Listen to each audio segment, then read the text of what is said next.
Hello, my dears. Welcome. I'm Lady McCreepster. There are some less than pleasant jobs out there. All of them, though, are very necessary.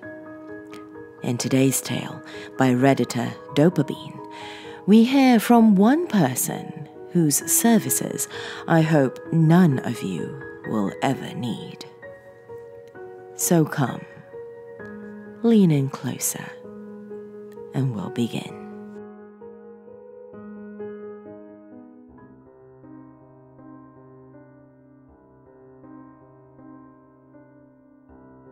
I'm a hazmat cleaner in a very specific niche. Basically, I clean hoarder houses as well as family homes after traumatic deaths. It's a necessary job. First, imagine the worst thing that could possibly happen to you. Like being a parent whose teenager just shot herself, or the survivor of a murder-suicide.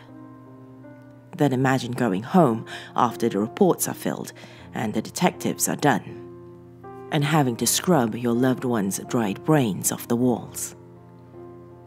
That's where I come in.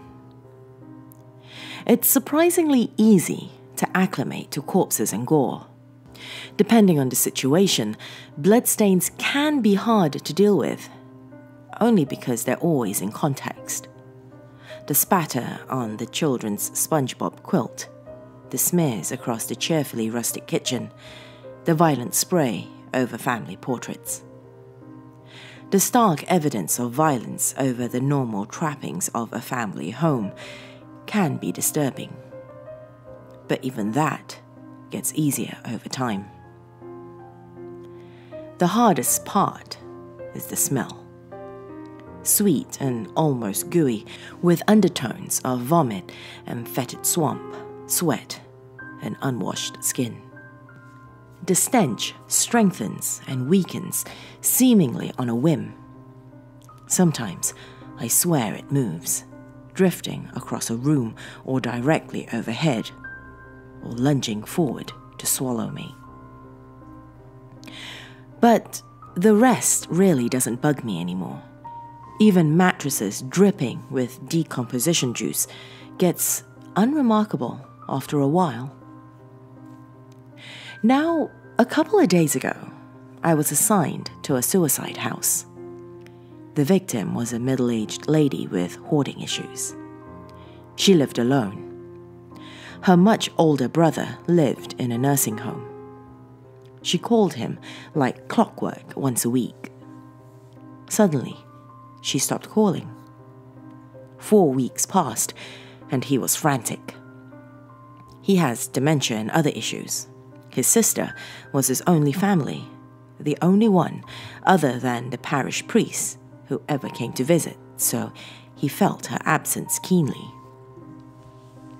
By the time his caretakers finally called in a welfare check, his sister had been dead for at least 3 weeks. It was pretty ghastly, as advanced decomposition tends to be. The one good thing I can say is at least it's been a cold spring out there. Low temperatures alleviate the stench somewhat. The house is a neat, narrow little 2-story with a slightly overgrown yard and a tiny grove of apple trees out back. Nothing out of the ordinary. Inside was another story. It's hard to describe bad hoarder situations. Entire rooms are overwhelmed with literal mountains of trash. Clothes and stuffed animals, books and papers, cheap gas station figurines, cat litter, dead animals, old electronics. The list is endless, and somehow it all looks the same. Just a morass of garbage and forgotten belongings steadily claiming the house from its human occupant. This lady was no different. Treacherous slopes made from old newspapers and books filled every corner. Christmas trees, stuffed animals, dishes, garbage, pillows, and so much more filled out the rest. Claustrophobic, filthy and foul-smelling. As cleaners, we typically just throw everything away. The filth and biohazard issues make donation impossible. If we find something valuable, jewelry, antiques, and so on, we set it aside for the estate. For the most part, though, these belongings are worth less than the trash bags we put them in. Again, this lady was no different. It took 2 days to clear a path to the back of the house and 3 days to actually empty out the rooms.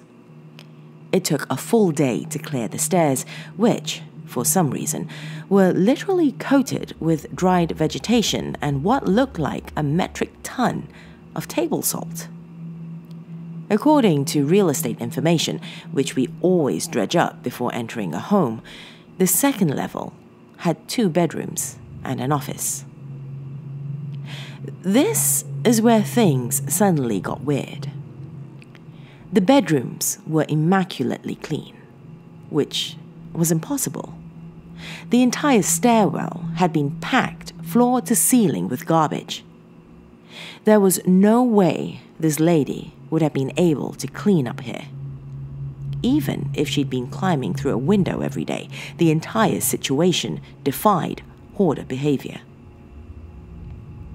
Ignoring a sudden case of the creeps, I inspected each bedroom.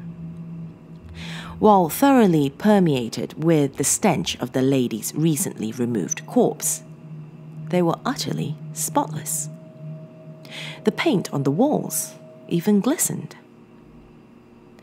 The office was more like it, stuffed from floor to ceiling with dead plants, specimen cases, and paintings. About a dozen taxidermy animals sat in a neat row, facing the wall. It wasn't as filthy as the downstairs by any means, but it was much more in line with my expectations. Due to the smell, most of the stuff, cool as it was, couldn't be salvaged. There's just no reliable way to get 3 weeks of steadily worsening corpse stench out of household belongings. Even so, I took a good look at most of it. I'm an amateur zoologist.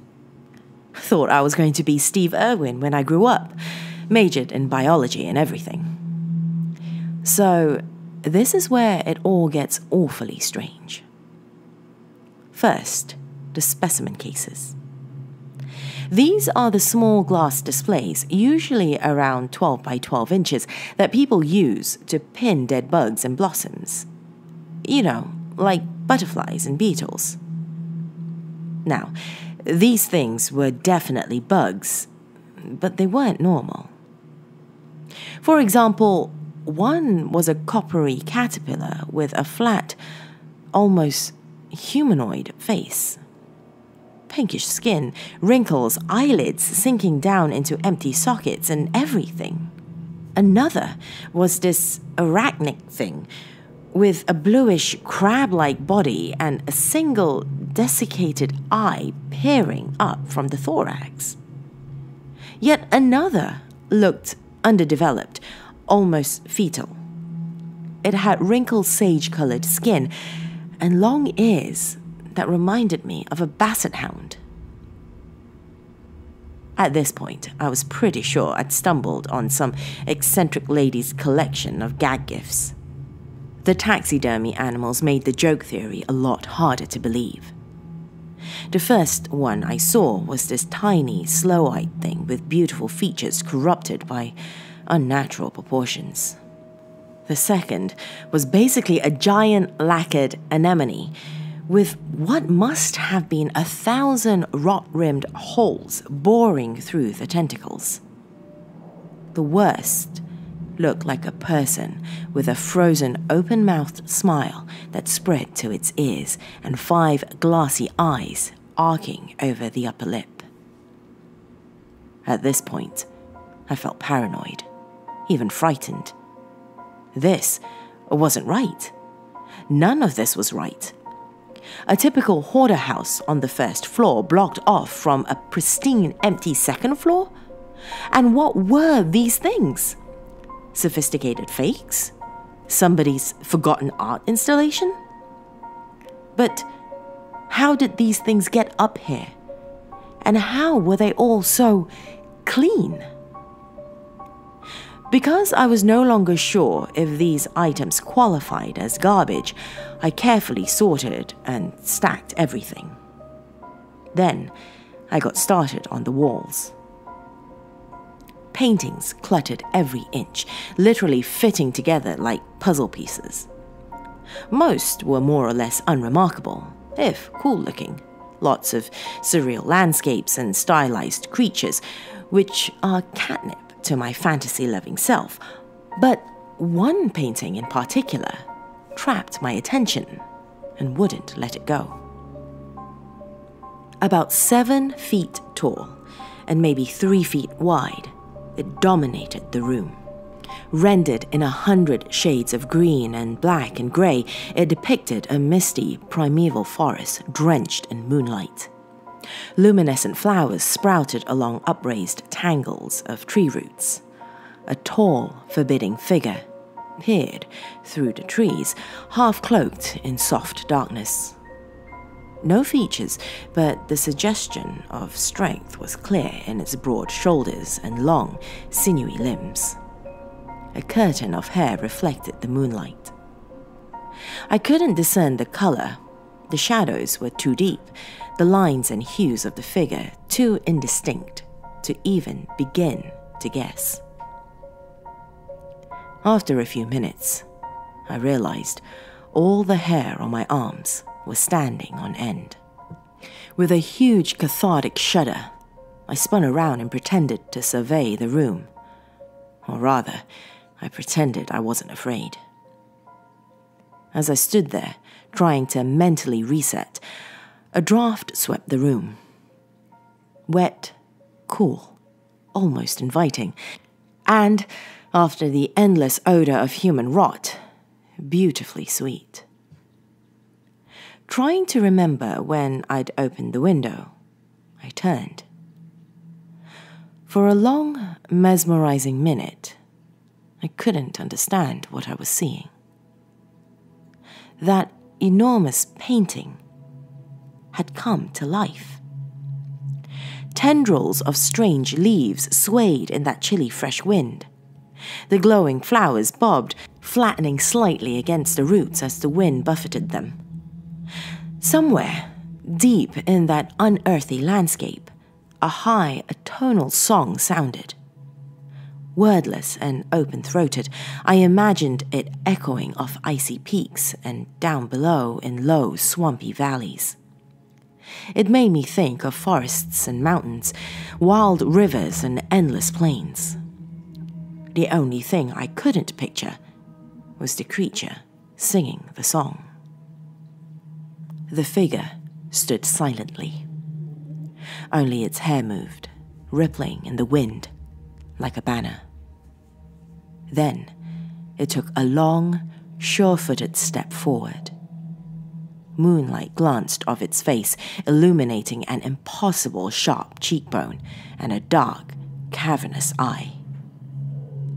I bolted. I tripped down the stairs, falling flat on my face at the landing, then scrambled up and ran out of the house. I don't even think I locked the door. I know I shouldn't go back. I don't know what that thing in the painting is. Honestly, I'm not even convinced it's real. But the thing is, I want to go back. Not because I'm fearless, far, far from it, but because I want to know more. I'm not the only one, am I? I mean, how do you look at this stuff and not ask what, why, or how? How do you not want to cross the threshold into that painting and see what's there? I don't know. Part of me definitely wants to call in sick for the next month, but part of me wants to go back. Maybe even tonight. Like I said, I don't think I locked the door. I won't necessarily go upstairs or anything. I'd just be making sure the place is secure. Before I go, if I go at all, has anyone encountered something like this? Do any of those taxidermy creatures ring a bell? I know it's a shot in the dark, but if you have any ideas, I'd like to hear them.